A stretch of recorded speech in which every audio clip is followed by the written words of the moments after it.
Good morning all of you. આજે આપણે પાછળથી કોમ્પોઝિશનનું કોમ્પ્રિહેન્શન પાર્ટ કરશું. પહેલાં મેં તમને ફર્સ્ટ અને સેકન્ડ કરાવેલ છે. હવે આજે આપણે સેકન્ડ કરશું. નીચે આપેલા ગ્રાફના આધારે ખાલી જગ્યા પૂરો. આ ઇલેક્શન ફોર સીઆર છે. રાજવી, મિતુલ અને સોનલ, આ એ લોકોના ચાર્ટ છે. એના પરથી આપણે પ્રશ્ન ફિલ ઇન ધ બ્લેન્ક્સ કરવાની છે. Dash has got the highest number of votes. તો સૌથી વધારે વોટ કોને મળ્યા છે? તો મિતુલને. અહીંયા લખવાનું Mitul. Sonal has got as many votes as Mitul. બેટા સોરી, મિતુલ છે. ઓકે, મિત્તલ નથી, મિતુલ. હવે Sonal has got as many votes as Mitul. True or false? તો false. Sonal has got the lowest number of votes. જો સૌથી ઓછા વોટ કોને મળ્યા છે? તો Sonal. Rajvi has got more votes than Sonal. Now, how many votes has Mitul got? તો answer છે 30. ઓકે, હવે આ બીજો ગ્રાફ છે. Dash is the hottest city in Gujarat. સૌથી વધારે જો કયું સિટી છે ગરમ તાપમાન? તો ભુજ. અહેમદાબાદ ઇઝ હોટર દેન ભાવનગર. ભાવનગર કરતાં વધારે ગરમી પછી ક્યાં હોય? તો અહેમદાબાદમાં એના કરતાં વધારે. હવે ભાવનગર ઇઝ હોટર દેન સુરત. સુરત કરતાં પછી વધારે તાપમાન કયા સિટીનું છે? તો ભાવનગરનું. રાજકોટ ઇઝ હોટર દેન અહેમદાબાદ. જો રાજકોટ અહેમદાબાદ કરતાં વધારે એનું તાપમાન ગરમ છે. ભુજ ઇઝ હોટર દેન રાજકોટ. અને જો રાજકોટ કરતાં સૌથી વધુ પછી કોનું છે? તો ભુજનું. હવે આ એક સ્ટોરી છે, એ હું તમને ગુજરાતીમાં સમજાવું છું, પછી એના ક્વેશ્ચન આન્સર્સ લખેલા છે. One day a crow was very thirsty. એટલે એક દિવસ કાગડો બહુ જ તરસ્યો હતો. He looked for water here and there. અહીંયા ત્યાં એ પાણી માટે જોઈ છે. But all the rivers were dry. પણ બધી જ નદીઓ સુકાયેલી હતી. After some time the crow saw a water pot near a tree. એને એક પાણીનું માટલું વૃક્ષના પાસે દેખાય છે.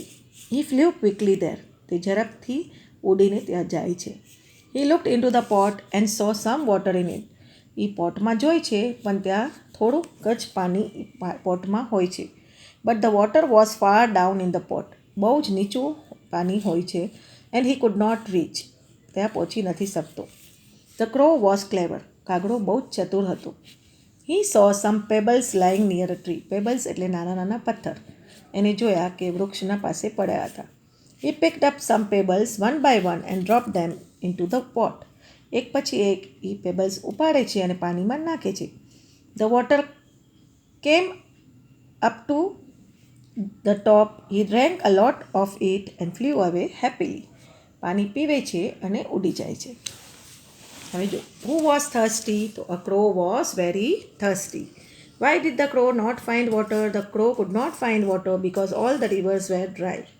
Vote did the crow see near a pot? The crow saw a water pot near a tree.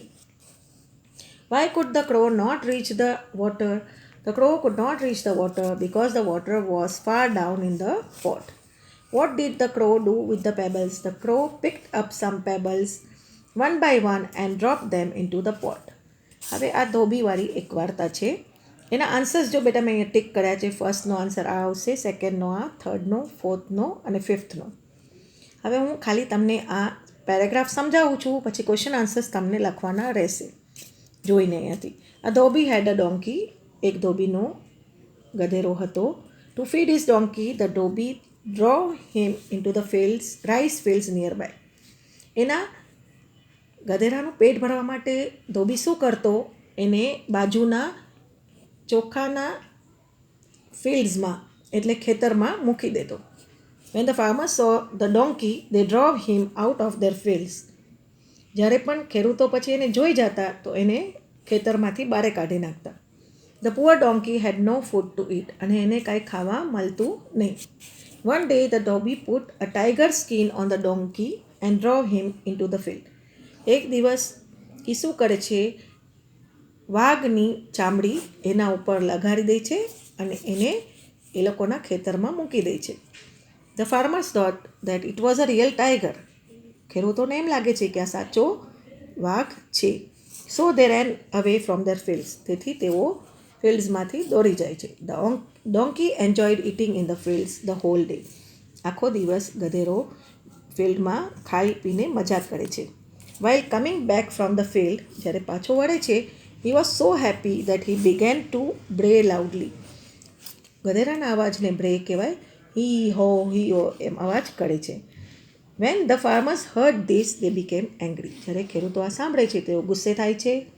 They caught the donkey with the tiger skin and beat him with sticks. એ લોકો એને પકડે છે અને મારે છે.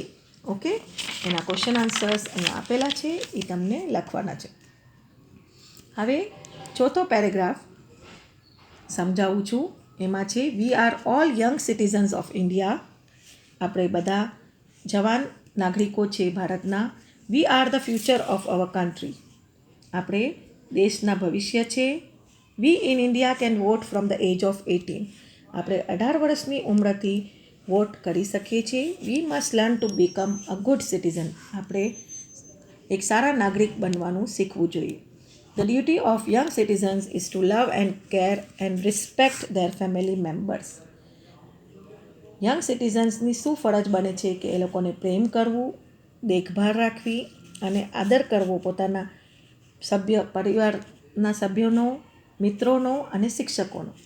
દે should live in discipline and help the needy people. તેઓને એકદમ શિસ્તમાં અને ગરીબોની, જરૂરતમંદ લોકોની મદદ કરવી જોઈએ. We young people are the future citizens of India. આપણે જવાન લોકો ભવિષ્યના નાગરિક છીએ ભારતના. We must love and protect our country.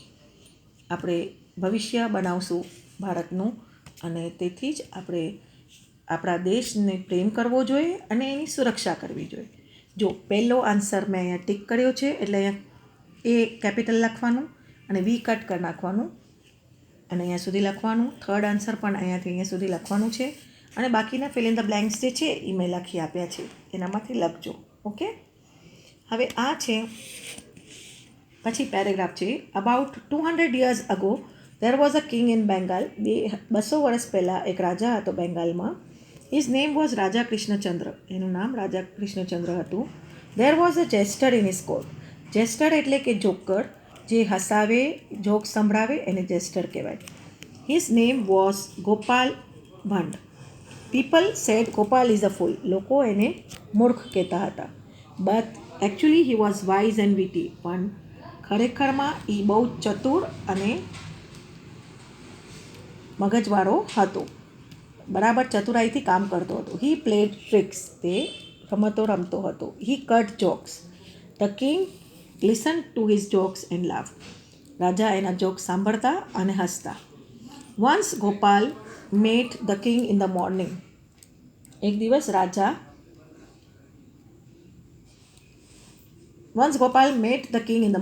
એક દિવસ રાજાને ગોપાલ સવારના મળે છે. He said good morning. એ કહે છે good morning your majesty. He said good morning your majesty એટલે ગુડ મોર્નિંગ સરકાર. The king said good morning. Where are you going. તું ક્યાં જઈ રહ્યો છે Gopal? Gopal to the temple my lord, replied Gopal. Gopal કહે છે મંદિરે જાઉં છું એમ જવાબ આપે છે. The king went to his garden for a walk.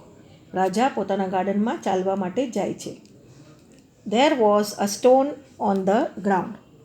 જમીન પર પથ્થર હોય છે. The king fell and hurt his toe. રાજા પડી જાય છે અને એના અંગૂઠામાં લાગે છે. He was angry. બહુ જ ગુસ્સે થાય છે. He said I saw Gopal's face early in the morning and hurt my toe. મેં સવારના પોરમાં ગોપાલનો ચહેરો જોયો અને મારા પગમાં અંગૂઠામાં ઈજા પહોંચી. Go and bring him to the court. જાઓ અને એને કોર્ટમાં લઈ આવો. આ પ્રશ્ન ઉત્તર મેં અહીંયા લખેલા છે બેટા, તમે વાંચી લેજો. હવે આ લાસ્ટ પેરેગ્રાફ છે તો આપણું આ પણ પૂરું થઈ જશે. પછી ખાલી ડાયલોગ રાઇટિંગ રહેશે. Mohan was a student in Rajkot. He did not always stand first in the class. Mohan એક રાજકોટનો વિદ્યાર્થી છે. એ હંમેશા પહેલો ન આવતો ક્લાસમાં, but he was always honest. પણ તે હંમેશા પ્રામાણિક હતો. Once the school had its annual inspection. એનું વાર્ષિક ઇન્સ્પેક્શન હતું. The inspector went round all the classes. બધા ક્લાસમાં ફરે છે. He also went to class 5. Mohan was a student in the class. એ ક્લાસમાં એ સ્ટુડન્ટ હતો. He dictated 10 words. એ 10 શબ્દો ડિક્ટેટ કરે છે. One word was kettle. Mohan did not know the spelling of this word. એને સ્પેલિંગ આવડતો નહોતો. He wrote a wrong spelling. ખોટો spelling લખે છે. The teacher saw the wrong spelling in Mohan's slate. મોહનની સ્લેટમાં ટીચર જોઈ લે છે કે ખોટો લખ્યો છે. તો he made a sign to Mohan to copy word from your neighbor.